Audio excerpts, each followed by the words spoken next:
All right, so you're welcome to the Daily Reports, and thank you for welcoming us into your home. You're just the only one that will be on camera now because we truly need to maintain the social distancing that we're talking about because of the coronavirus pandemic. But it's good to talk about social distance. No, we're talking about physical distance now. Because social distance, you won't be here. Yes. I can't call you on the phone. Exactly. So we're talking about physical distance, right, as it is. So that's great. Another one for us. But I want us to take a look at the issue of the media in Nigeria. But before looking at what it is today, take us through your story, how you started, what it was for you, then we can take it from there. I began broadcasting journalism career in 1973, April precisely. But before then, I had been interested in broadcasting. My first choice of career happened to be fine arts. I thought I was going to be a fine artist. Yeah. That was but somehow I was disappointed by WAEC. They seized my result in fine arts. They couldn't believe I did what I did. And so I opted for the second choice, which was broadcasting. I came to Lagos at the end of the war, at the end of the Civil War. I saw an advert in the newspaper by NBC, Nigerian Broadcasting Corporation, and he said we should send the application to the Director General. Of course, I took it literally the way it meant. I wrote my application. I went to Broadcasting House and asked to see the DG, who was then Victor Badejo, Reverend Victor Badejo. And I still remember the way he looked at me when I came in. The secretary was there. Things were working. I came in and the secretary saw me. I said, "What do you have a problem?" I said, "No. I was asked to come and drop this thing with the DG." And he said, "Okay, you can go in." And I came in. Victor Badejo was sitting there. "Yes, my young man, what do you want?" I said, "I was asked to send it." He didn't even know about the application, about the advertisement. And I took his phone and called somebody. I think somebody in that name. "Did you advertise for a newsroom reporter?" I think the person said yes, but I wasn't hearing the person. I said, "Okay." And he smiled at me. I said, "Drop it here, we'll process it. I wish you good luck." And I left. It took about 2-3 months before I got to hear from them, calling me to come for interview. And that was how I got into broadcasting. Incidentally, my set were the first set of ladies to be employed in the NBC newsroom. Mrs. Remioyo, and 2 others. They were the first 3 females. The whole place was for men. Remy and the other person, what's her name now? Remained. The other person left for US. Of course, you know Remioyo. Then she was Remy Okay. And she, of course, she rose to the top of the career. So that was how we started. It was something enjoyable in those days. We find we were broadcast journalists in the newsroom. We sit down and process the news. That was when we get to the office by 4:30 in the morning. We come to pick you up from home at 4 or 3:30. And you get to, because we work shift. But these days, I don't think they do that kind of shifts. I think they produce their news overnight.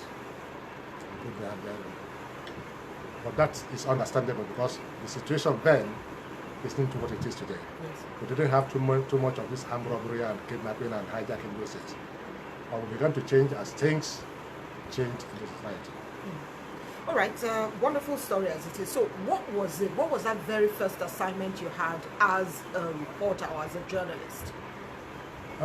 Can you recollect? So, because I came in, first of all, we were put on the desk. To understudy. On the desk, that's right. But I was on the desk for only about 3 days, and I was sent out on assignment. I was sent out on assignment because one day I was coming to the office, and I saw the dead body you put lying on the street in front of what you now call the Cocoa House, that tall building, the Western House. I was there, and I went back and saw it again for hours, and I wrote a story for a bulletin. And I think after that, some people higher up there began to take notice of me, and asked that I should go and do reporting. But I was placed under the tutelage of some of the senior people, Andy and Arado and the rest of that. The report, I do cover assignment, I come and write my story, and they look at it and correct. That was how I started learning. Then eventually I was moved to the airport as airport correspondent. So there I spent about 2 years at the airport, covering the comings in and going out of Yakubu Gowon, the head of state then, his wife, and other big men. So these were places where we learned the job. No matter what they teach you in the university, if you have not learned on the job, you have not learned anything. Now, it brings us to what is obtained today. You read papers, you listen to the radio, you watch television. How do you characterize the kind of reporting that we have today? Times are changing. Things are changing. Even we human beings are also changing. If you recall, those who started journalism didn't have the opportunity of going to universities. Some of them did just first school leaving certificate, but they were grounded in what they were doing. They knew the job. They wrote, and you can understand what they were writing. They spoke good English, wrote good English. And that's why many people are surprised that as education began to get higher, the standards are dropping. I think I asked myself, where did this, because before you talk about standards falling, what was it like before? Which is why we're here today. Tell us what it was like before. Standard, well, some people will tell you we were in the good old days. Even today will tomorrow become good old days. Because things are changing and things are changing, people are changing. Now, we came in and we met the old men. Those I met on the job were those that we were hearing from, those who were writing, who learned from the Sikhs of those days, Azikiwe and Awolowo's of those days. And they were still on the job. I met somebody like Habatu Nebu in the newsroom. And Habatu Nebu is the man you can talk about today. They will write about him. So these were the people who groomed us, who taught us, those we learned from. Now, those of us who were there were eager to learn. That is one big factor. We were eager to learn. Because if you are not interested in learning, if you're already full of yourself, you already have all the knowledge, you can't learn, you won't accept anything coming in. And that is one of the problems we have today. So we were prepared to learn and we were ready to learn. I write my story, I give to somebody to look at. I'll tell you one example. I wrote a story one day, and I was already in the current affairs unit. And the head of current affairs unit was one Victor Adefela. We called him headmaster. He read the story that I wrote because the story went to him. And he sent for me, and I went to his office. And this is how Victor Adefela will sit and look at you. And he said, why did you start your story from this angle?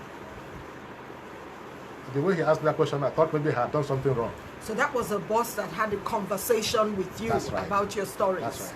And I thought I had done something wrong. I was looking at him. I couldn't answer, say everything. He said, no, there must be a reason for the angle you took. I just want to know, what is the angle? Why did you take it from that angle?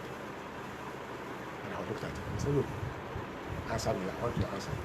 And I told him, I said, that was what I thought was of interest to me and would be of interest to our listener. So that's why I want to know. I want to hear. Because whatever you do, there must be a reason for it. And he said he was asking because maybe somebody had told me that is where it is, because that was the best angle to the story.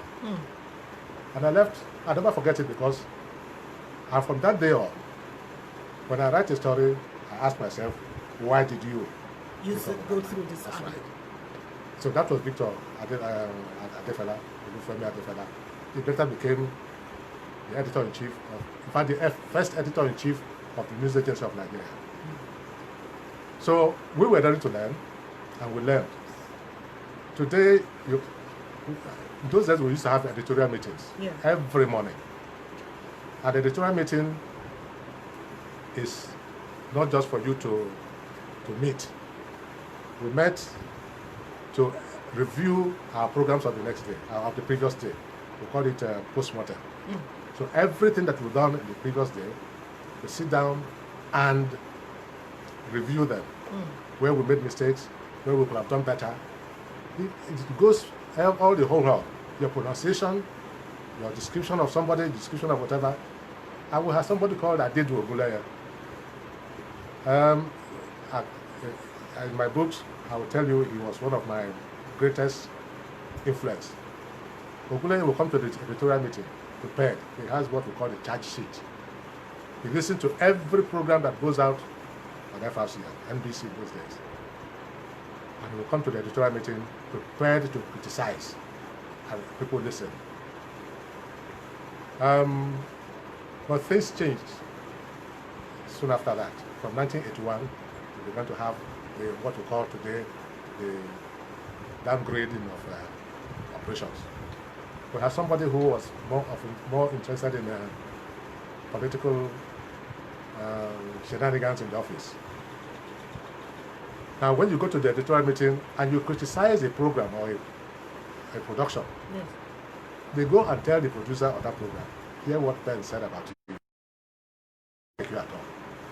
And that was where we began. And it was happening during your time. I said from the 80s, early 80s. And it began to create bad blood in the system. And for people like us who were critics, I was told that from Oguleye, I began to listen to every. Luckily, it was not like most of Nigeria, where I can't listen to. So I'm in my car, I'm listening to programs. At least those concerning news. They will go and tell them, look at what Ben said about you. As after that, I said, look, there's no point going to the editorial meeting, because there's no point going to create enmity. Well, that is a story for, but at a point I was told that even the editorial meetings stopped completely, because it was of no value anymore. But I started it when I got to FRCN in 2006. You must meet, you must evaluate yourself, and that is the only way to make progress. So we not only post-mortem, we also plan for the day's operation. What are the stories you have to cover for that day? What are the events for coverage? Yes. How do you cover them? How many minutes do you assign to a particular event? Looking at the event, you assess. At the end of the day, you may find out that it's not worth it, or it's worth more than the 2 minutes that you're going to it. You need to give it more minutes from the outcome. And then, of course, the next day you also come out and do a post-mortem of what you operate. If you don't plan operations, you are going to fail. And I think that's what happened to us. So the things that will happen today is that people don't want to learn. They feel they are already knowledgeable. They don't even listen to their programs. But I think the worst thing that has affected broadcasting particularly is what we call talk radio. Talk radio. Yes, we will come to that. Let me take you back to what you talked about, angles to a story. How important is it to get a very good angle to any story? There's no fixed angle to any story. I think it depends on you, the reporter, to decide what you think makes the news better than any other. But these days you find reporters, when they're out in the field, your supervisor sends you out to go into the field. You go and you come back and you say there's no story. There's a story everywhere. There's a story. Okay, let me give you an example. There was a day I went for an assignment somewhere on Victoria Island. In fact, it was not on just it was in the NUJ house then at Victoria Island. And we had a professor, people gathered in the place. We were going to discuss some other things. I think it was something to do with politics. And then there was this professor in Unilag, the one who was reputed to have built 2 steering, one in front and one back. I can't remember his name now. Professor. Can you remember his name? Huh? I can't remember his name now, but in those days he was professor of mechanical engineering. And he came to the place and was complaining bitterly. He made a statement on the side of the conference. And that veered, almost all the reporters moved away from him. And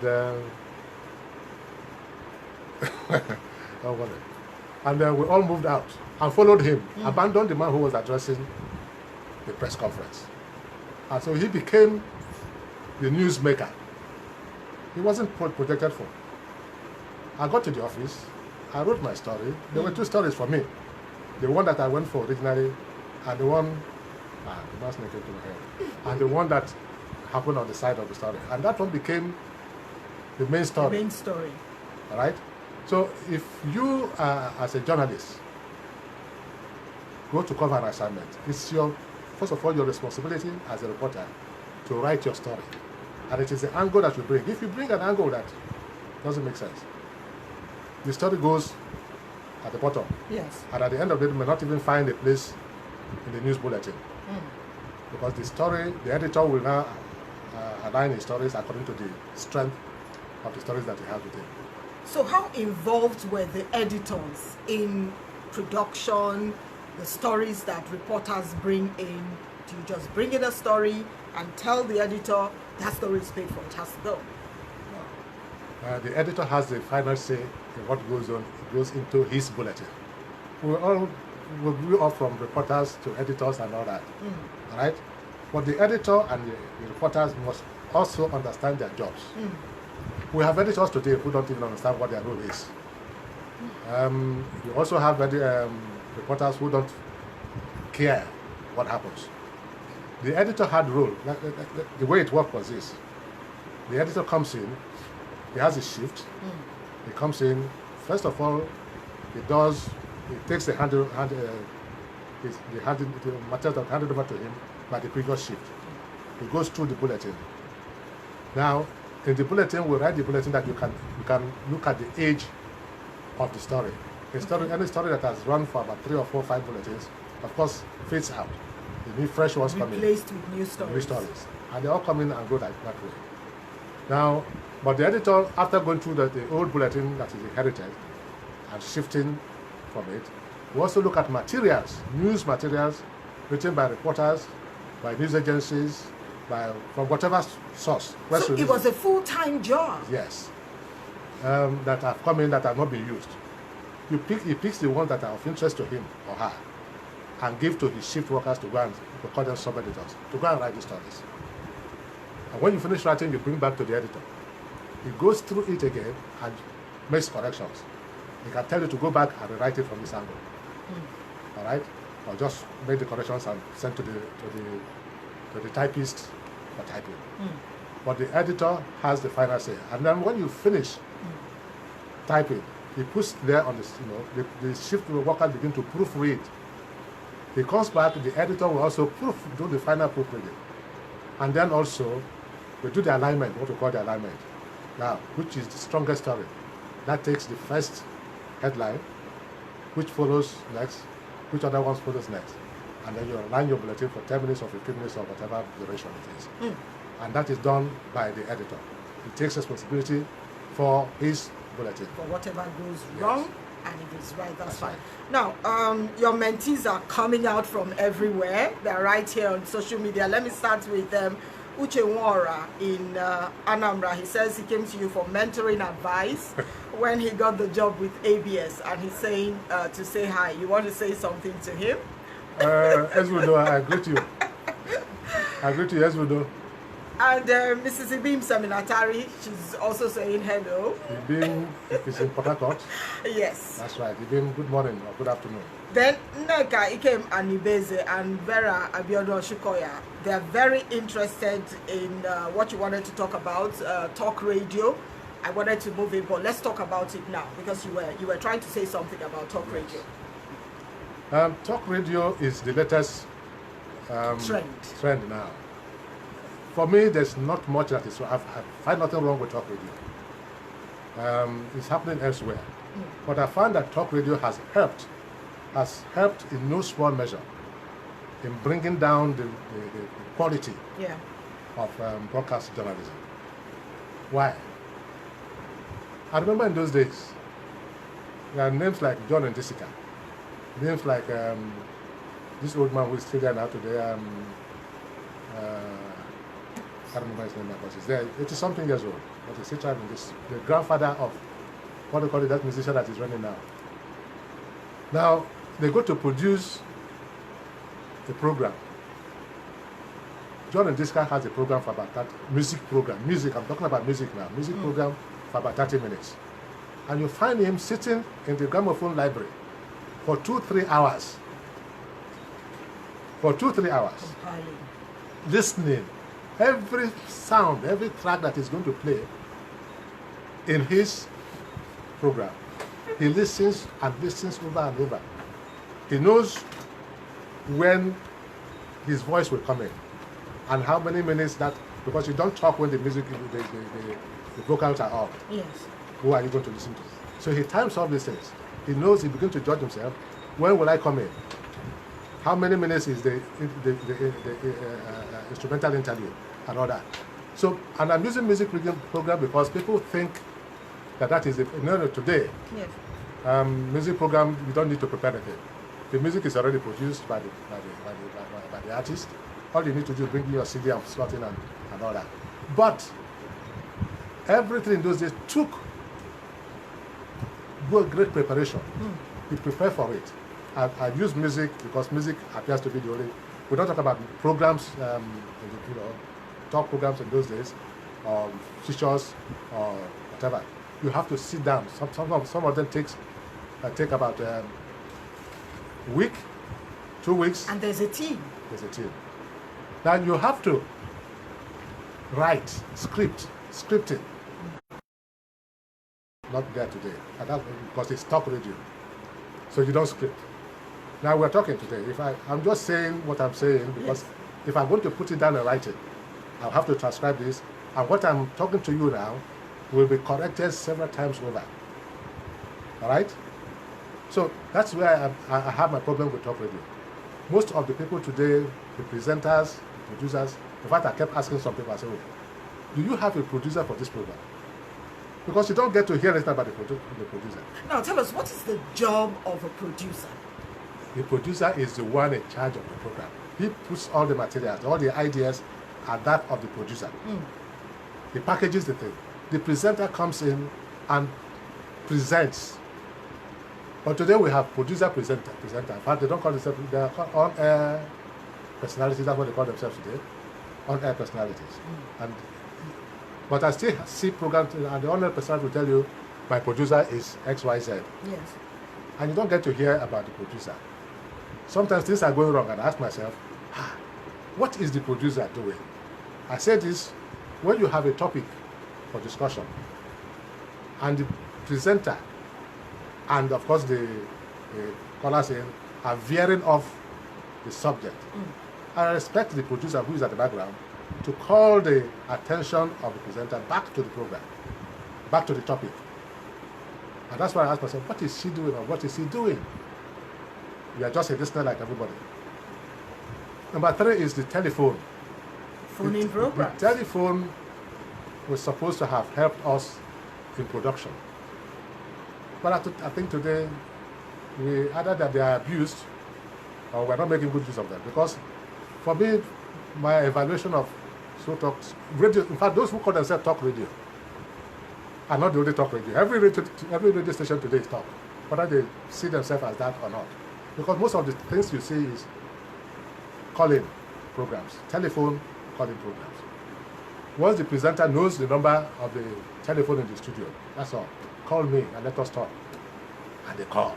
So it is the listeners who are setting the agenda, not you. Again, nothing bad about that, but we allow them total control. And sometimes, 2 days ago, I think I sent you something, where a presenter, of course in a calling program, an interactive program, was exchanging words, abuses, with one of the listeners. The listener said something and he didn't like. Criticized him, and that became something else. So, I also have had to call in one day. I didn't call into the program. I called the managers that I knew of a station this is what I just heard from the station. Can you tell those in the studio there that this is not correct? And they agreed with me. And I think they went and told the people, this is what Ben Egbuna said. After the short break, or what they call these days, a quick break, I don't know how quick a break can be. The presenter of the program came in and said, well, they said one Mr. Ben Egbuna had just said something criticizing us. And you know, what does he know? Blah, blah. What? I was listening. I was in my house, I was listening. And I laughed. This man who is saying this, he's the chief criticizer of everybody. But he can't take criticism. The station managers felt embarrassed. I had just left as their DG. Yeah. The president is one of these private production people. You didn't know, and they called me and they were all calling me and I said, sorry. I said, sorry. You don't need to apologize. That's what it is. All right? And I will not call you people again to make any corrections, because if we cannot accept corrections, what are we doing in this studio? All right? So again, we'll go back to what I was talking about. Yeah. People not accepting to learn. But most of the things that created this problem was 1992. For 1992, 1992? 1992. That was when we deregulated broadcasting, isn't it? Before then, it was a monopoly of government, federal, regional, and state governments, as we became later. We were the only ones who were operating radio and TV stations. How many of them? From 12 states to 19 states, and all that. Still there, still, you know. But the explosion we had was from 1992, when the military government deregulated broadcasting. We began to have private broadcasters, private stations. And they needed people to work in those radio stations. And so we began to have this quick break. People who should be learning, became bosses at the top, or guys at the top in their stations. And I knew we were going to have problems. And that is part of what is happening today. Okay, we would look at all of that, ownership, control, and the people that are in places of management. But let me put this to you. Mr. Egbuna, he's reaching out and he says you were a mentor, his mentor in the newsroom and on the political desk. And I want to bring this out. The time that I came for the presentation as election 2007 in Abuja, I had the opportunity of presenting with Mr. Egbuna then, because he was in charge of he was reporting politics at that time. I was surprised because you were part of the production team. There were times you had to bring the phone to us when people called in. I had to bring this out because you talked about phoning programs. Why did you feel the need to be part of that team? Leaving your office, your big office where you should be sitting down to drink your tea, to join in that production. It amazed me. I was very young at that time, but it is something I'll never forget. The program itself, the coverage format was my idea. I came to FRCN in October 2006. I had this election you're talking about in April of 2007. I just left because I asked myself, why did God bring me to FRCN as DG? There must be a reason. I don't know what the reason is today. Up to today, I don't know what it is. But I have to do my job. And I told him I wanted us to cover the elections in a novel way, the way we've not done it before. We've done it in Voice of Nigeria in 1993. I was not the head of the news, I was manager news in Voice of Nigeria. But I thought we should do something. We should begin to think outside the box. That's right. So I did a proposal, Voice of Nigeria then. I did a proposal to my director, Mr. Tunji Oseni. This is how I want us to cover the presidential election coming in June 12th. He took the thing and kept it aside. Of course, I wasn't disappointed. I wasn't expecting anything otherwise, because Oseni had print journalism background. So I waited. 2 weeks to the elections, I haven't heard from him. So I went to him and said, okay, what about the proposal I sent? Yeah, he said that one is not possible. I said, what's not possible? There's nothing to it. What I want us to do is cover this things live. He says it's not possible. It's not, okay, I don't want you to say it's me who says it's not possible. Let's go and see the DG.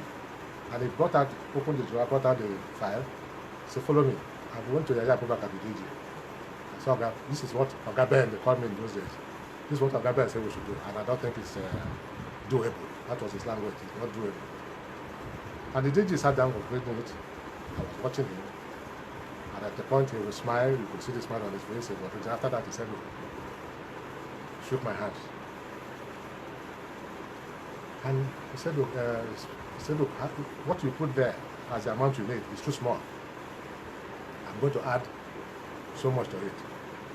I said, well, all I need is telephone in the newsroom and telephone in the studio.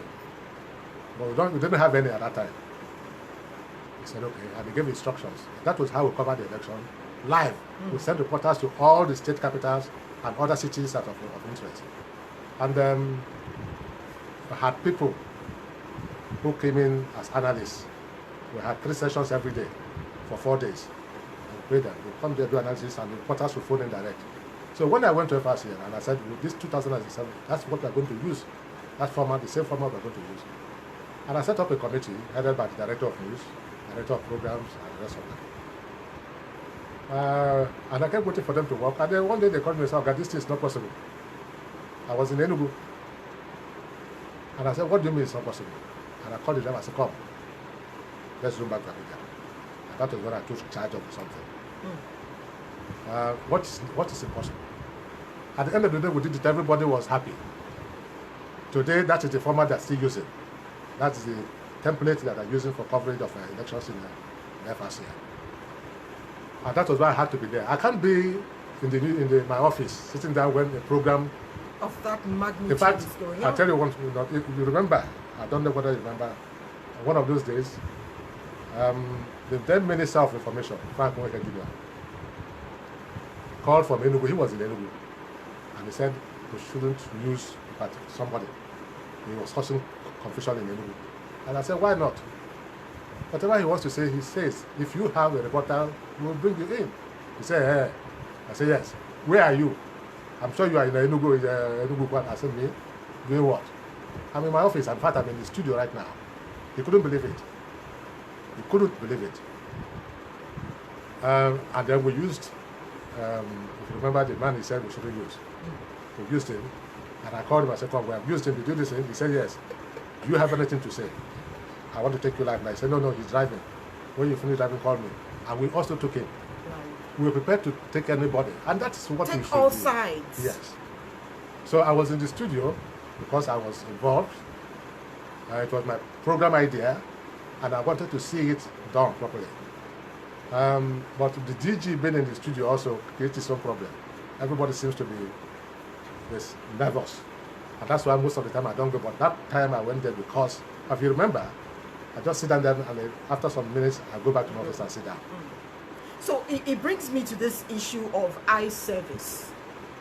When people see the DG, everyone is running up and down. Even those who are not doing anything will pretend they're doing something.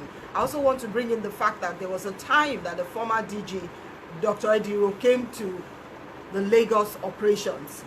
When he came in, people were running here. Of course, he knew.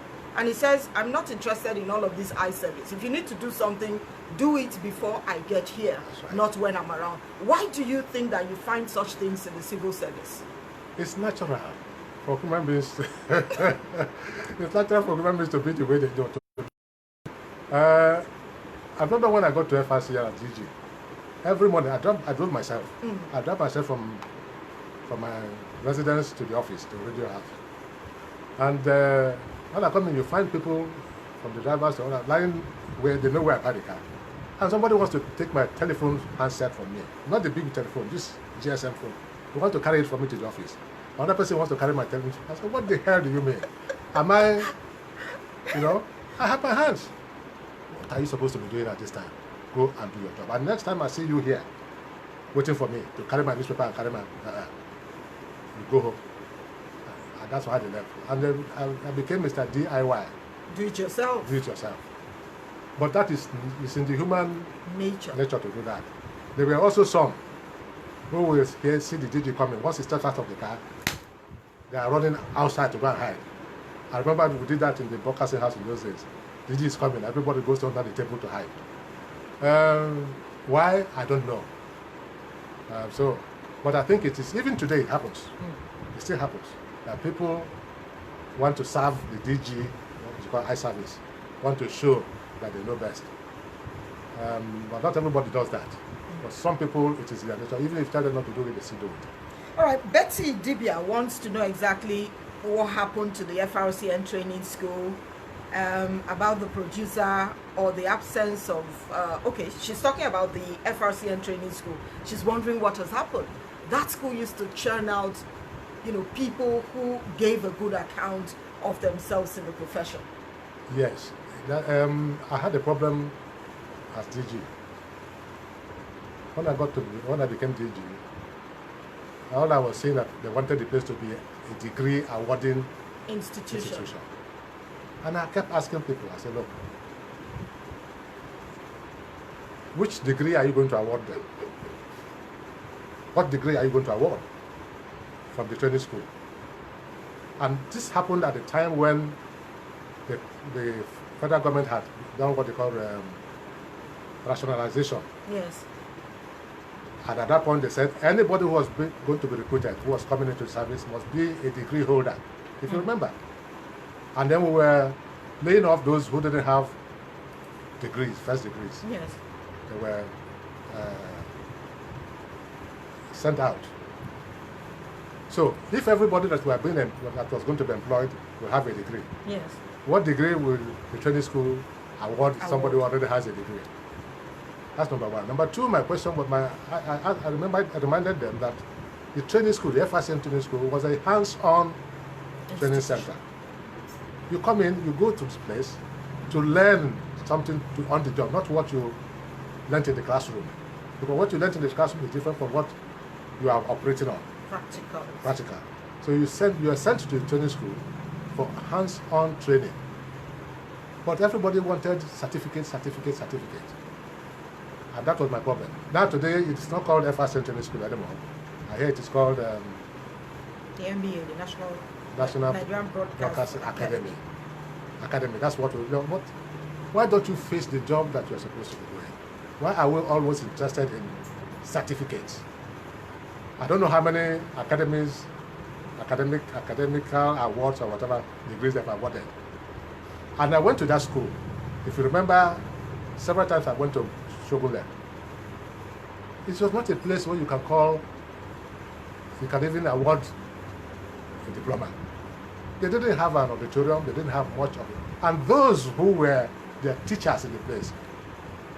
In fact, FRCN Training School, at the time I became DG, was a dumping ground for those who were thought to be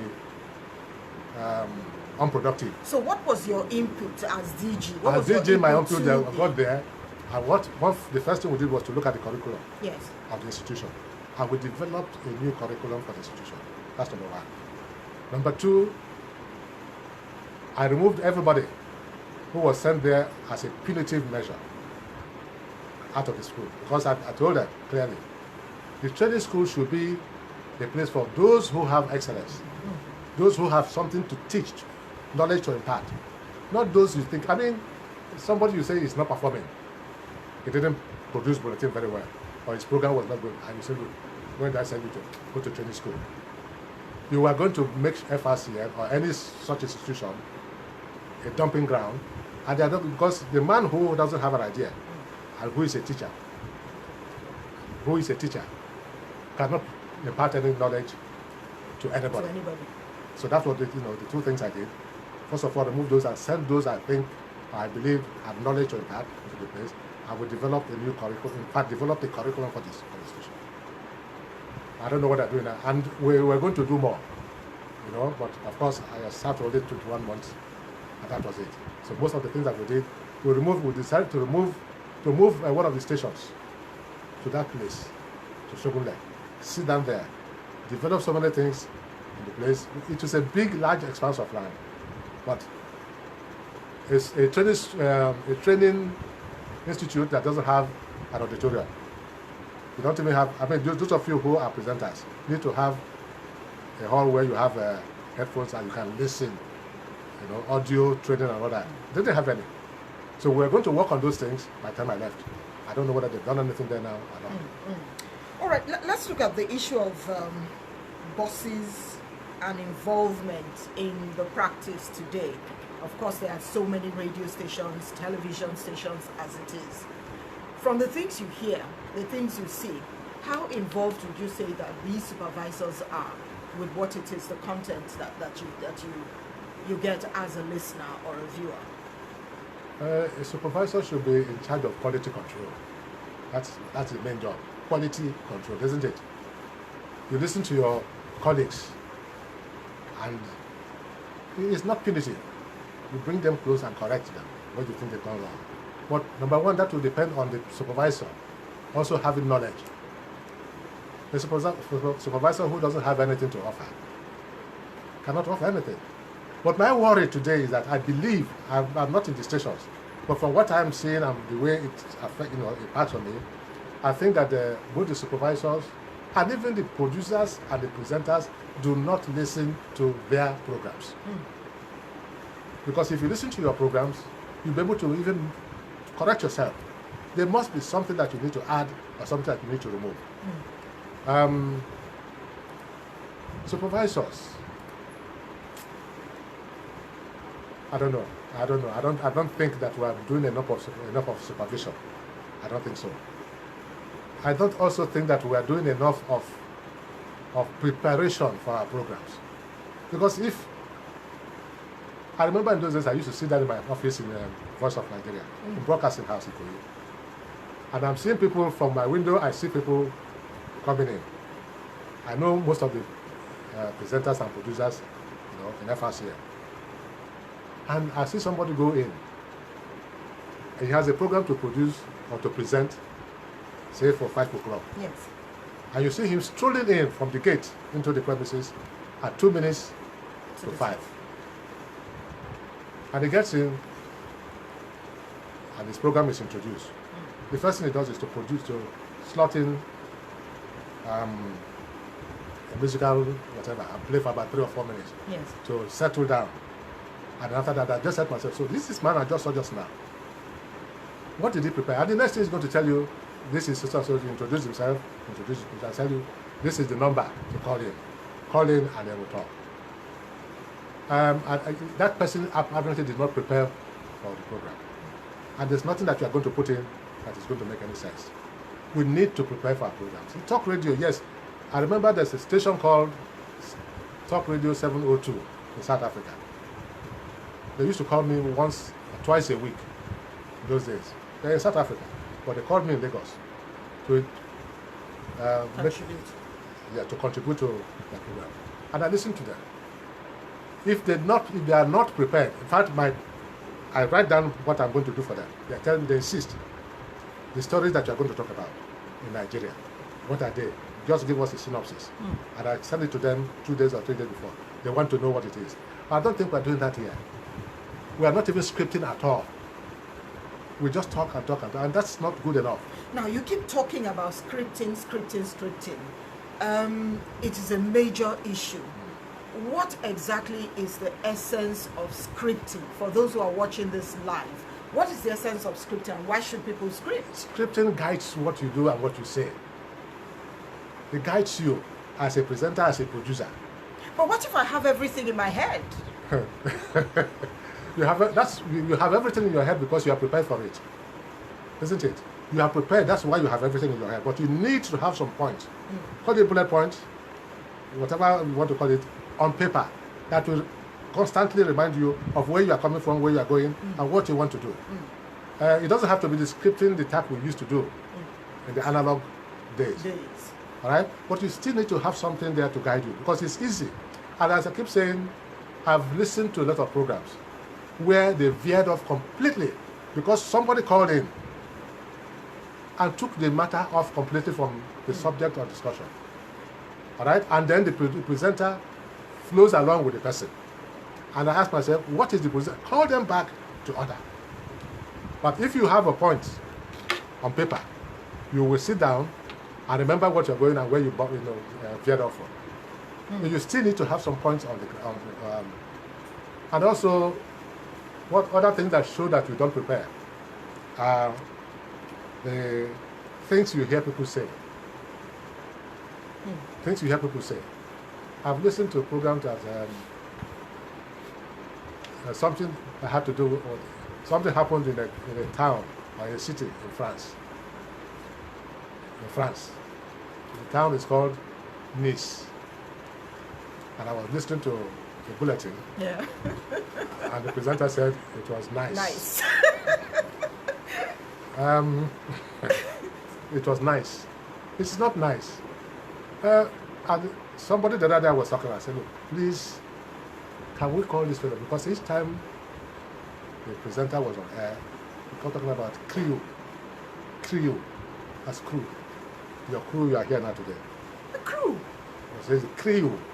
And I called somebody. I said, look, please tell this fellow to look at to check out Daniel Jones and get the correct pronunciation for this word.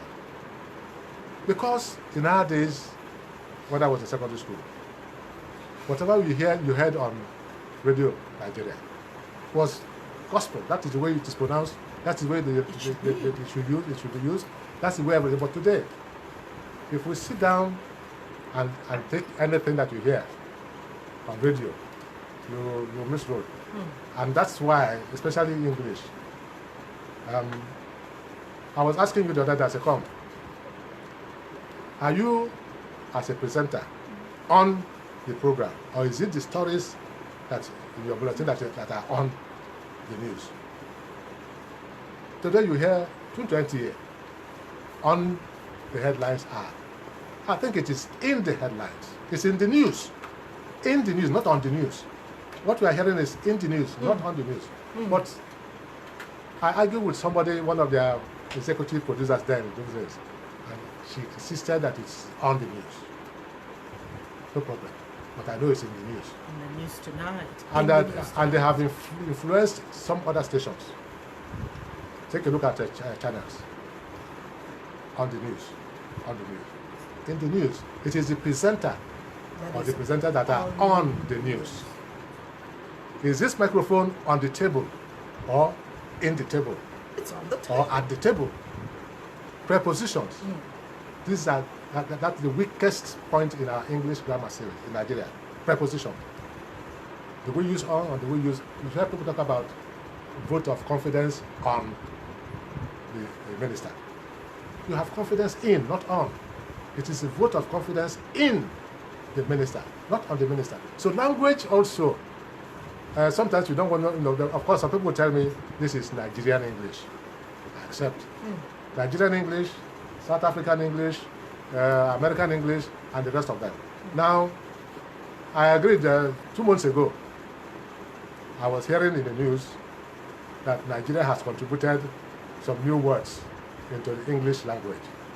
Okada is now in the English dictionary. Yes. Which other one again? Some of the things that we, some of the slangs that we use here have been accepted as part of English language. Yes. Of course, English or the language, any language, it changes. It's an evolving and a growing thing. But before it becomes that, let us speak what is the correct obtainable. All right, Gloria Shoibu here says, this is our former DG. Nice to see you, sir. If you please, I need him to talk more on the deregulation of the media today and how it has affected the viewers and, of course, listeners. Deregulation is good. Yeah. They broke the monopoly that we used to have. There's no any monopoly that is good. No. But I think where we had it wrong was that in the media we were not growing, we were not producing fast enough. Yes. To meet the proliferation of media stations, TV and radio. And at a point, I think there was a regulation that you cannot be an editor until you've done about 10 years. But all those things became things that we talk about. But people come out straight from university with their BA and became editors. Some of them became managing directors. I remember, I don't want to mention names, but there was this very funny one, a private radio station somewhere in the East. They were doing well, but there was this man, the owner of the station, wasn't in the broadcasting industry anywhere, but he's a businessman, he had the money, he set up a radio and TV station. Now one of his co-in-laws, who was working in a bank, lost his job, the bank collapsed, and he lost his job, and he cried to his co-in-law, who is the proprietor of the station, and that's what made him manager news in the station. Manager news again. This man, the closest he had been to a radio station or TV station was in his radio box, radio set. He doesn't know what he knows. So he got to the station, became manager news, and that put off everybody who was working in the place, because he was calling me in those days. I can see what happened. Tell your friend, it doesn't happen that way. This man kills everything that we are doing here. He didn't study mass communication, he didn't study journalism, he didn't study anything in media. He was a finance person. And all his life had been working in the bank. Yes. So, but it's now manager news. You can begin to imagine what happened in that station. Of course, the station is dead now, but that is not a surprise to anybody. But that is the kind of thing that we saw there. Everybody wanted to grow fast. Yes. People didn't want to learn. If you don't learn on the job, those of us who grew on the job, I kept reminding people in this, I said, look, I spent 12 years on level 12. 12 years on level 12? At a point, it will sound as if it was, I don't know what it is, but even myself at a point began to get worried. But it wasn't for me anything. We were learning. You have to grow. You have to grow on the job. And you don't grow by jumping like a frog, you know, from one. And today, I don't know if you listened to me in Voice of Nigeria. I was the director of news for 5-6 years. And there was something we were doing in those days that I said I was going to stop as director. People were moving. And we got to the point we employed people about 5, 6, 7 people at a time. And they all insist on moving at the same time. Even they are moving, of course, you know the establishment. Capacity. Okay. Establishment is narrower at the top. So when you come at the bottom at let's say level 8, you can bring in 13 people, 14 people. But the next level, they won't be up to that. The next level, they won't be up to that. And all of them wanted to move up. And I said, no, it's not done that way. Because there's no room there. One of these days, all of you will want to become director of news one day. And it's not, you can't have more than one director of news. Today, Voice of Nigeria here has 16 directors. In my time, of course, we were the pioneer staff of Voice of Nigeria. We had 4 directors, 4 directorates, 4 directors. Today they have 16 directors. And I ask myself, what are they directing? Yes. And that is the same malady. Everybody wants to move up. And even with these 16 directors, some people are still complaining that they are not made the directors, so they are leaving. So, it is part of what we're talking about. People needed to learn on the job. We needed to rise, but rise gradually. When you rise too fast, this is not even in the interest of the man who is rising. All right? There was this Ethiopian proverb that I used to enjoy in those days. It said, the higher a monkey climbs, the more it exposes his backside. Which is true. The monkey sits on the ground, you don't see the backside. And as it climbs, keeps going up, it keeps in. If you are not well groomed, it begins to show. And this job we are talking about, broadcasting, it's not a job where you can tell somebody you are not good enough or you are too good. Everybody, including the listeners and the viewers, know whether you are good or not good. You write your report on air. Yes. So if you are not good and somebody is deceiving you and saying you are very good, they are killing you. And if you're good and people want to suppress you, it's difficult to suppress. Now, I'm surprised, sir, that with all of what it is you're talking about, you're a fountain that people need to draw from. What are you doing? What's happening to you? How many people are you mentoring? What stations are you consulting with? I don't know. Maybe it's my nature. As I said, I worked for 35 years in broadcasting. And it was 35 harrowing years. Anybody who is in broadcasting and who does his job will tell you how hard it is to work. You don't have Sundays, you don't have Saturdays, you don't have... You work every day. In fact, any public holiday is the day that you, as a broadcaster, work hardest. Yes. We all know that. And then being in the newsroom makes it even more difficult.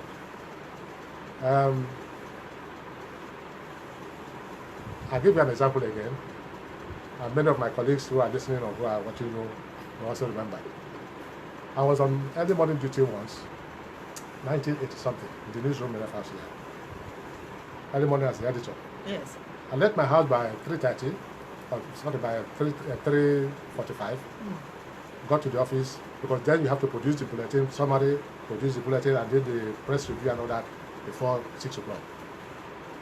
And then about the time I was going to close for the work, around 9 o'clock, I was supposed to close by 10:30, 11. I got a call from the then Minister of Foreign Affairs that I should start heading for the airport. I will accompany the Minister of Foreign Affairs to Chad. I was hungry, I had not taken my breakfast. But that wasn't it. Luckily, my passport was in the office there. I took my passport and went to the office, to the airport. We jumped into the plane, Nigeria Airways, which took us to Chad. What did we go to do in Chad? Chad was burning. There was civil war in Chad. Now, the Minister for Foreign Affairs took us to the place to try to make peace. That's number one. Two, to bring back our ambassador and some of the embassy staff who were stranded in the place. And we got to the N'Djamena airport. Of course, it was dead. In fact, we were the only plane, ours was the only plane that landed there. There was nobody. And we came down. And they sent a vehicle for us, and we entered the vehicle and went to town. First of all, the minister said, let's go to the embassy. I found out the ambassador was there. We got to the place, it was a very mean-looking, hungry dog that was there. We couldn't find the ambassador. Nobody in the place. We made inquiries and we were told the ambassador had gone through the sea to cross over to Nigeria. Instead of going back to the airport and jumping into the plane and coming back, the minister said, let's go and make peace. And took us to the presidential villa, where he spoke with then President, I think he's the one who is there now. And we spoke to him. And after that, he said, let's go and meet the rebel leader. And we went. Now we had escort. The French troops were escorting us. Now we got to the place and spoke to the minister had some chat with the rebel leader. Idris Deby, that's his name. I think he's the one who is the president now. Now, after speaking, by the time we were talking about this, it was already dark, getting dark. We left in the morning. We had not had breakfast. We had not had anything. And then the minister said, let's go back to tell the president what he had decided, he agreed with the rebel leader. Of course, by the time we were veering in to the presidential villa, the French troops said it was too late, it was late, they were going. And they veered off and left us. And our vehicle started going. The security guards at the presidential villa at the gate stopped us and with bullet shots. They were shooting.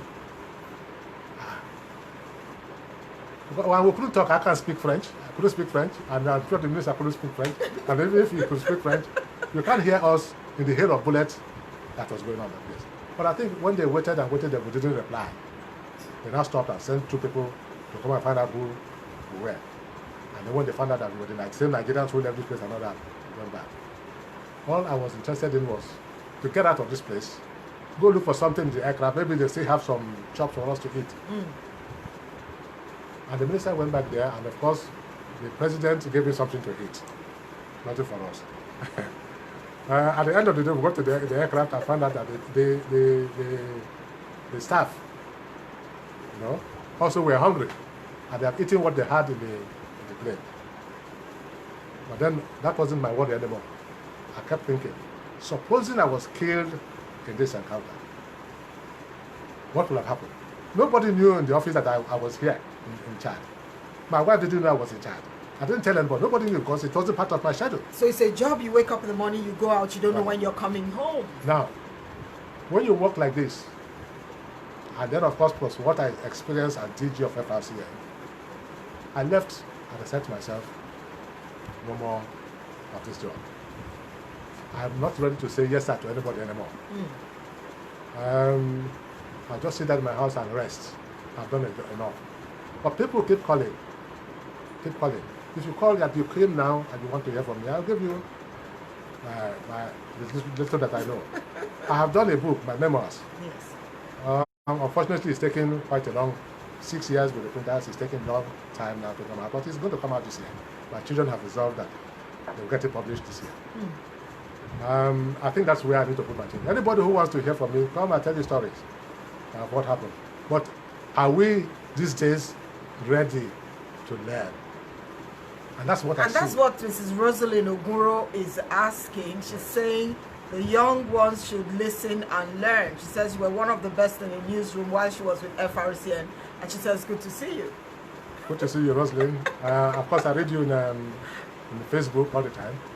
Yes, my main problem is people who don't want to learn. If you don't want to learn, you cannot learn. And nobody can force that down your throat. Nobody will force it down your throat. You must be ready and willing to.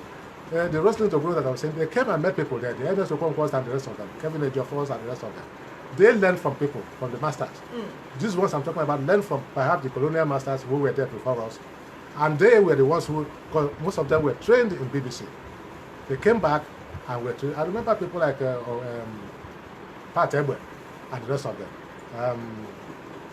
So many of them I can't remember now. But they are the ones who imparted knowledge. Lawrence, BC Lawrence and the rest of them. You learn from them. Some of us sat down and we were watching them without them knowing that we were watching them. All right? But today, call somebody. They called me from FRCN. They called me from some other stations. Okay? Look at what happened. There was this station that had somebody, I'm not sure the person was trained, for one day. And they put her on air. Yeah. As a presenter. For 2 weeks, I was trying to hear her because she kept calling her name. I was trying to catch her name. I couldn't catch her name. She couldn't pronounce her name. You can ask now what was she saying. In the past, I would have called the director or the managing director or general manager to call. This is not how it is done.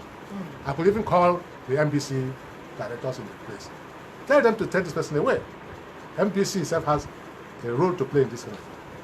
How many of us know that there's something called Nigeria Broadcasting Code?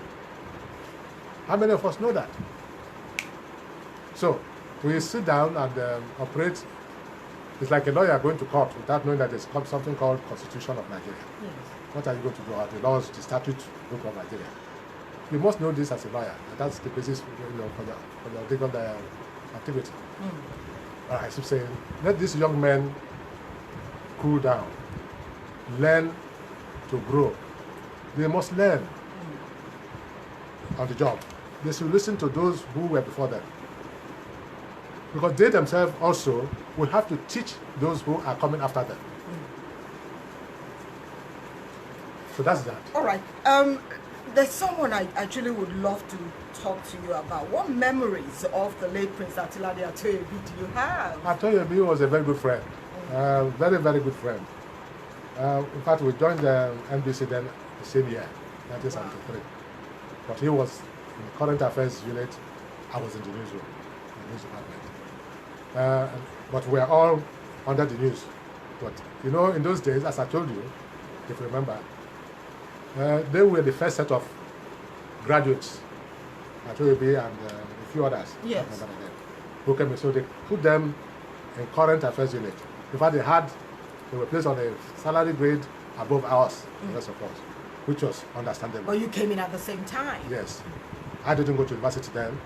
He was already a graduate, so he came in and all of them sat there. As I was saying, I don't know whether to you or somebody else, there was something called public service and civil service. I don't know whether there's any difference today. We were in the public service. And because we were in the public service, we were not using the civil service rules in NBC. We were not even having the same salary scale with them. We were what we call B extension and that extension. The civil service scale was different from ours until Odoji leveled everybody to grade level. Odoji the form that brought everybody to grade level. Otherwise, our salary scale was different. Again, the reason why there is a difference between public service and civil service. FRCN, NBC in those days, had its own board and had its own staff rules and regulation. We were not using the civil service rules and regulation. Yeah. Because we had and the civil service had no influence on you. All right? Because you have your own board. They don't recruit you, they can't dismiss you. I mean the Civil Service Commission, because you don't report to them, you report to your board. I don't know how we got it wrong, but today we still have boards of the FRCN, boards of Nigeria, boards of this, but they are more, they don't use their staff regulations anymore. They use the Civil Service Regulation, and they answer that to the secretary, the head of the Civil Service. I don't understand it. So things are really going bad, not only in broadcasting, but generally everywhere. Things are going bad. And then we sit down, we are looking, and some of those who know that things shouldn't be this way are keeping quiet. And that's something that... I still go back to this. Some of the things that you have shared with us, some of the things that you've talked about shouldn't just remain with you. Yes. Are you thinking of impacting, reaching out to the young ones? Because they truly need to tap from this wealth of experience. If the young ones are interested in learning, there are so many people they can learn from. Not just me. There are the Ben Egbuna, there are the Rosary Oguros, there are many of them. They are still there, quiet. All right? We talk about music. Benson Idonije was what I was talking about. Okay. Benson Idonije. He's still alive. Old but active. People who produce music programs today don't know that they have to add, there must be an input. Once the CD is there, they start the CD and say they're producing a music program. I listen to these stations every day. From 2 o'clock, 2:30, from 2:30, all I'm hearing is dim dim bang bang, dim dim bang bang. You won't even hear the name of the station mentioned. You won't hear the voice of the person on duty. And I keep telling them, the Nigerian Broadcasting Code says that you must identify your station every 30 minutes or every 50 minutes. But this station will play for 2 hours, saying nothing. All right? So what am I supposed to be hearing from that place? The music you are playing, the songs you are playing are not from you. They're already produced by the artists. Yes. So what is your input in that program? Nothing. As I've told you those days, Benson Idonije, John and Jessica and the rest of them will sit down in the gramophone library, I don't think we have them anymore these days, and listen to every song they're going to play, know when they're going to come in, know when the sound will, and know what they're going to say. There is a program since February. I listen to one inspiration program at the station every morning. But that also get me up at by 4:30. I wake up because I want to listen to that station. You still wake up that early? Yes. And since February, there's this fellow who is a presenter in that station. Now, he's in love with this particular song. He plays it anytime he's on air. If it's on air 2 times in the morning in a week, that song must be played. But today, as I talk to you, he has not mentioned the title of that song or the artist of the song. And I kept asking myself, is it that he doesn't know the title? He doesn't, but since February. And he's the only one. That song is exclusive to him. His other colleagues come in there, they don't play it. They don't play the song. Apparently they don't have it. But what is the difficulty in identifying the artist and the title? Of the song. I don't understand it. I don't understand it. Would you like to take some water? Go on. Would you like to have some water? Because this is quite engaging, and I'm glad because people are joining in as it is. Betty Dibia is talking about station ID is often lost these days, which is what you talked about.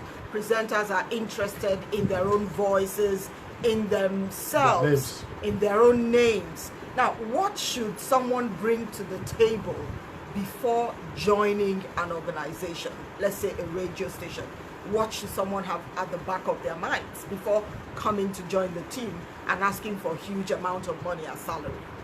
Well, I don't know whether they ask for a huge amount of, because today I believe that people are looking for jobs, any job, because it's difficult to get jobs these days. So when you have an opening and you go down, they take you. Whether they pay you or not. Yeah, you know. It's not like in those days where you ask for how much they're going to pay. But from 1992, between 1992 and 1995 or thereabout, I know that it was happening. People go to these private stations and say, look, I want to be paid 1 million naira per month or per year or whatever. I don't think it happens these days. You are lucky if you have a job. But the thing is this, it is not the problem. I don't think it is the fault of those who are given this job. I think it is the fault of those who gave them this job. You must break them in properly. You don't just get somebody today, even if he's from the university, to come in and then put the person on the mic. No, it's not done that way. That was why you had things like the FRCN training school. Not for certificate, not for degree. With the likes of Veronica or salary. Not for degree, not for all those things, but to break you in. And that's my problem with them in FRCN. They kept asking me, make it a degree award. I said, look, I'm not interested in degrees. I'm interested in the hands-on.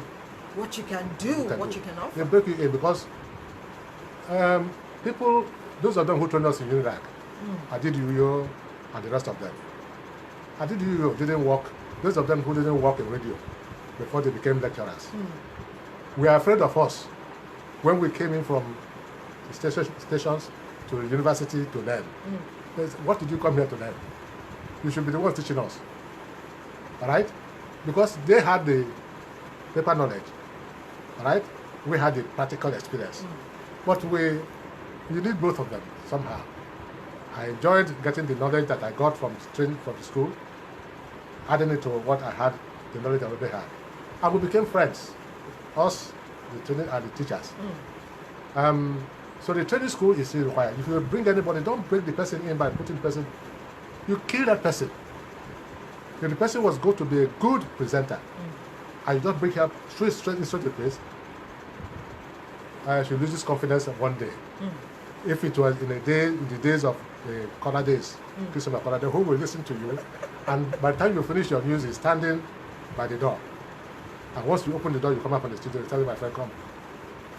What did you call this? What was that? And the person will talk about nice. Is it nice or nice? You know? And once you do that 2 times, you begin to lose confidence in yourself. I know of, the Rosemary Dogunas will know that, there's somebody who came from Enugu, a presenter in NBC in those days. And he kept making these silly mistakes. Ile-Ife, because Ile-Ife. And, you know, things like that. Today I hear Yoruba people talk about Oni of Ife. We were told it was Oni of Ife, not Oni of Ife. So I'm shocked and disappointed when I even hear Yorubas talk about Oni of Ife. All right? So have we lost value in the importance of what it is that we place on our names? Our names have meanings in Nigeria. What has actually happened to us? We are not learning. We are refusing to learn. When Mr. Adedo Oguleye retired, those like, you were asking me about Atoyebi. Atoyebi knew the worth of Adedo Oguleye. And he retained him on contract in the newsroom to go through their bulletins and guide them. There was this man, I can't remember his name, but the Rosemary Dogunas will know, you remember. A man who was good in language, he knows how to pronounce all the Nigerian languages, whether it is Igbo, Hausa, Fude, whatever. And they put him in the newsroom, in the broadcasting house, to teach those who want to learn how to pronounce indigenous names. All right? Today, nobody cares. As DG, what's her name? Who was in the deputy director programs then? She's retired now. We bring people from Kaduna, Enugu, whatever, to come and read news, network news. And there was this young man they kept bringing from Kaduna. All he knows how to pronounce are northern names, whether it is person's name or place names. And he will murder every name, other name that is not from the north. And one day I called him to my office. And I called him and said, come, this job that we are into is a serious business. Did you rehearse your bulletin? Which I doubt if they do these days. He said, no. You must rehearse. And all the names that you can't pronounce, you ask people. Ask people who are from that area. They teach you how to pronounce those names. Because you must go on air. Even the BBC people pronounce Nigerian names better than we Nigerians. You know? And left. I said, yes, sir. He left. And after the next week, he came back after that. And he couldn't do it, still wasn't doing it. I called the deputy director, who was the one who was starting the massacre. What do you think about this man? She didn't answer me. She didn't say anything. But she apparently read my... Apparently she knew that what you were going to say. And that was how they stopped bringing him in. It's nothing but learning. If you agree to do your job, you must be the best on your job. And the best you can be on your job is that you learn how to... That's why they had Daniel Jones. For you to learn how to pronounce names, of course, Daniel Jones will tell you how to pronounce Ifejunwe. But at least the other ones, place names and that, you know, we had Daniel Jones. And in those days, I don't know if they still have it today, every studio, every office had Daniel Jones for people like you to learn how to pronounce. And then you must come into the newsroom 30 minutes to your bulletin to come and rehearse with the news team. If there is a word you have difficulty in pronouncing, you bring it to the attention of the editor. Martin Soko, you know, may so rest in peace, had a problem with the tongue twisters. Yes. I don't know if many people know that he was a stammerer. Anything strategic, problem for him. And in those days, I remember we were talking about strategic, this strategic, that, weapons of strategic, whatever. And you give it to him strategic, and he finds it difficult. But there was that certain time, he will call your attention to it. How do we change this? We can't change the name, because that's his, you know, the name of the treaty. So when if you are watching Martin Soko in the studio, when he gets to that place, to pronounce strategic, he will have to get up, you know, to pronounce it well. But that was his style. For other ones, we have to look for other ways of softening that from. So he doesn't, you know, stutter on air. That's right. But how many people go to the newsroom today to rehearse? How many people are even fit to read the news today who are reading the news? Before we round off this interview, I want to bring to your notice the practice that's happening. It was happening during my time in Radio Nigeria. You found that young people were just walking away.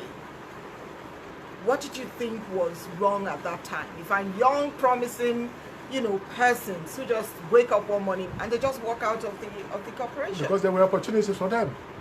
There were opportunities beckoning on them.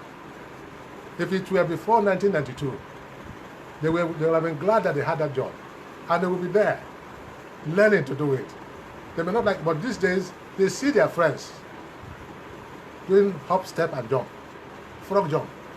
So, you know, why not me? Why not me? And I don't think those of them who stayed back, many of them wouldn't regret staying back. Because whatever you learned from NBC, you see, we talk about NBC, FRCN, that was the breeding ground. It was a standard at that time. That was the breeding ground for most of those who went, those of them who went to Ray Power, what are that, you know, Ray Power, Dark Communication, and the rest of them. Where most of them were from FRCN. And I must tell you that some of them were those that were already penciled to be thrown out. But they got to the place. The man who was recruiting them didn't know what he was recruiting. And some of the best who went there after that were frustrated by these same ones. I know the story. You know, were frustrated because they think that these ones who are coming now, they know them, they know they were better than them. So those you said who were jumping out, and up to today it's still been done. Because there are opportunities all over the place for them. So they go out, and of course they exploit the opportunity. Some made it and some didn't, made it. as Some it made is. it. But it's good to sit down. If you eat, you are having your breakfast and you begin to swallow it, just like that. It will choke you. It will choke you. the stories of Grey Power, the beginning of Grey Power, you know, it's not the story that anybody can hide. We know those who were the GM, the first GM. We know how it ended up. You know, some people were DJs and they were suddenly made general managers of radio stations and TV stations. Of course, they couldn't cope. It takes more than on-air personality to manage a station. You can't give what you don't To have. run a station is different. That you can give what you speak don't and you can speak today from the nose. You can't give what you don't have. So as we round off, what do you think about the brown envelope syndrome? We can't talk to is this still happening? We can't talk to you without talking about the brown envelope syndrome. Is this still happening? I don't know, because I'm Did it happen during your time? of course it happened. That was when it started. Okay. I think that was when it started, because or maybe that was the peak. I don't know, but I knew about it. What triggered it? What triggered it? It's the human nature, people in it. And I think it's even worse today, because today I hear that many stations don't pay their staff. Some of them are owing 4 months, 5 months, 1 year. and the reporters are still working. How are they coping? How are they paying their rent? How are they even paying their transport fare to the office and back home? Something is happening. They must be getting money from somewhere. But in our own time, we're all working for government. Either you're working for federal government as a broadcaster, or you're working for the state government-owned radio or TV station. But don't forget, we still had the newspapers and magazines. That was where it was, the brown envelope thing came from, not from broadcasting. It started from the newspapers, from the print. But we were all journalists at the same time. You go to a press conference, and at the end of the press briefing, somebody says, "You wait, we have something for you." And they're sharing envelopes. And they call it, sometimes they say it's for your transport bag. But I have a vehicle that brought me from FRCN, which is, the driver is waiting to take me back to the office. But some people have, in fact, at a point, some people began to be anxious for it. If you don't give them, they ask for it. All right? It became the norm, as they call it today. Sometimes the envelope is not brown. Sometimes it is white. But it has become... Will it stop? We started from brown envelope. Is it going to stop someday? I can't say whether it's going to stop, because as I said before, if you don't pay your staff, how do you want them to survive? You are encouraging the phenomenon of brown envelope. They can even do worse than that. They can do worse than that. Those who are given this brown envelope, sometimes, some of us were called too proud, because you don't wait for it. You do your thing and you get out. And you walk away. All right? So they thought this is too proud.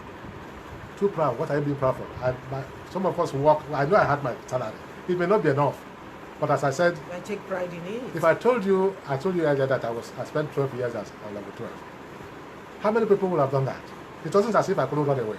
In fact, some people were calling me and asking me, "Ben, what are you doing in that place? You want that place to collapse on your head?" I didn't know what God had in store for me. Yes. To tell you the truth, at a point, there's somebody called Morayo Batog. If she's listening, she's watching, she's going to hear this. She called me and asked me, "Ben," she was in the news agency of Nigeria then. We all started off from FRCN. And she said, "What are you doing in that place? You want the place to collapse on your head?"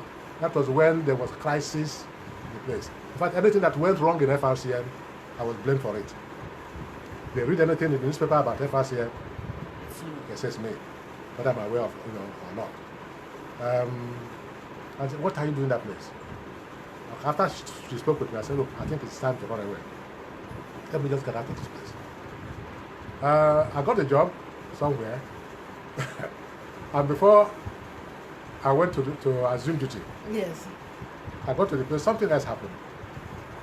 I'll tell you the story. I applied to Nigeria Airports Authority. That was what it was called today, then. At that time. At that time. They wanted the principal public relations officer. I applied. I went for interview. And I left. Now they wrote to me to come and take up the job. I got that letter in the afternoon of the day I was traveling to London to go and on an official assignment. In fact, I didn't even read the story at the letter because I came to the office to submit a news commentary. I ran back, I was preparing, doing this, doing that, and I forgot. It was on my way to the airport. I remember that somebody gave me a letter which I signed for, and I had to go back to my house, search for it, I found it, and I read, oh boy, what do I do? Continue with my journey to London, or go back and start going to Airports Authority? If I did that, the second option, FRCN was up, it's too late now to begin to assign another reporter to the place. I was going actually for the Zimbabwe Independence, Zimbabwe Constitutional Conference. No other person would have been called to do it at that point. So I continued my journey to London. As I got to London, the first thing I did was to go to the post office, and I sent what we call a telegram. Sent a telegram. Please, I am in the UK on official assignment. Can you give me up to October to assume duty? And I said, it was not a telegram as such, it was a statement that I made because I had spent a lot of money for that, but I wanted to be clear. This conference I went for kept dragging on and dragging on and dragging for 3 months. And when they had the first break that they had, I jumped into the plane and came back to Lagos. Came back. And the next day I went to Kenya. And I found a crowd of people in the place. They were conducting a fresh interview for that job that they gave to me. What happened?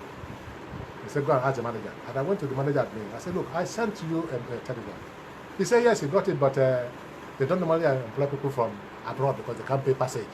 I said, I didn't ask you for passage. I said, give me time. So that ended it. Of course, I was just talking to myself now because they made up their mind. And I went back to FRCN and sat down. Another one happened again with the bank. They told me, oh, you are the one we are looking for. Oh, yes, we are, you know. And at the end of the day, he collapsed. I didn't know God was the one looking for. Of course, I was the rebel. Yes. When the voice of Nigeria was going to be separated from FRCN, I knew I was going to be one of those to remove because I was called a rebel. Of course, they sent all of us to Siberia. Von was dead. So those of them who don't like their faces had to go to Von to come and die there. And that was why I put in everything I had in Von to make the newsroom work, to build a newsroom. And it became a very vibrant newsroom, I must say, even for myself. Now,